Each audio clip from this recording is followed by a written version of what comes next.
All right, so we've talked now about two of the three big macro institutions that have shaped, broadly speaking, our motivations for participation over the last couple of hundred years: citizenship and the expanded definition of citizenship, the political economy and the shifts in the political economy from an agrarian one initially to a manufacturing-oriented one, and then finally to a consumer-oriented one, and how that has also shifted our motivation for participation. And in both instances, these institutions, the changes in these institutions, shifted our motivation for participation towards a self-interested motivation and away from a civic duty motivation.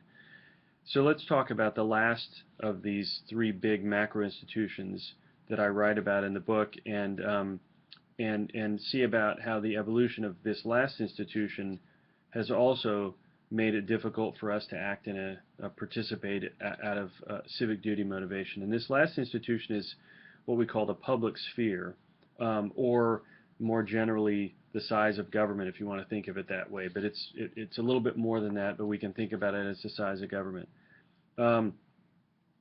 For the founders, direct civic participation, direct citizen participation in the civic affairs of the country was really fundamental to the expectations of republicanism, right? So Jefferson and other founders really thought it was important for citizens to directly participate in the civic affairs of the community, and by doing that, people had a direct stake in the outcome of whatever problem was trying to be solved, had a direct stake in the outcome of whatever program was being developed, or whatever government, aka the people, were doing.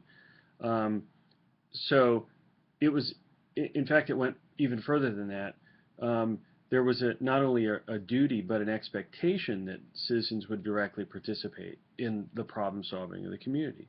And, you know, this idea of direct citizen participation is really part of our mythology, the mythology of what it is to be an American and what America is all about. I mean, if you think about Alexis de Tocqueville writing in Democracy in America, he basically extols this idea, this national virtue that he discovers when he travels around America, of everybody stepping up and trying to participate in problem solving. And so it's a part of the mythology of America that this is how problems are solved.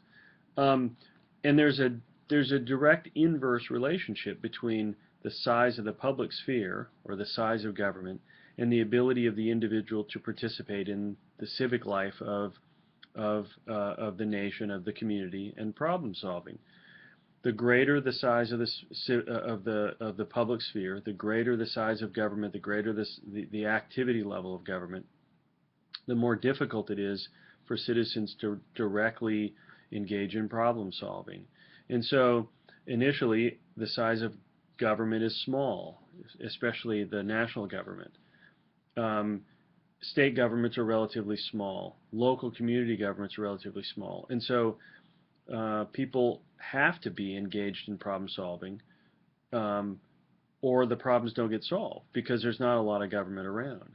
But and a lot of problem solving was done at the local level because there was this strong idea of localism in our nation.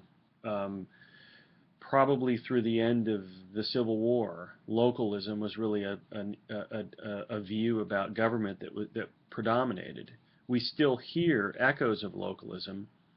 For example, in small government Republicans, today's Republicans, the Republican Party Republicans, who would say, you know, push responsibility down to the local level, push problem solving down to the local level. That's where it should be. When you hear conservatives make those arguments, what you're hearing is the echo of what we call localism that dominated American ideology up to the end of the Civil War. But localism and the idea of local problem solving gave way over time to the idea of government problem solving, and in part because the problems became too big. And so when I come back, we'll talk about problems being too big and what government does and why government does what it does in that context.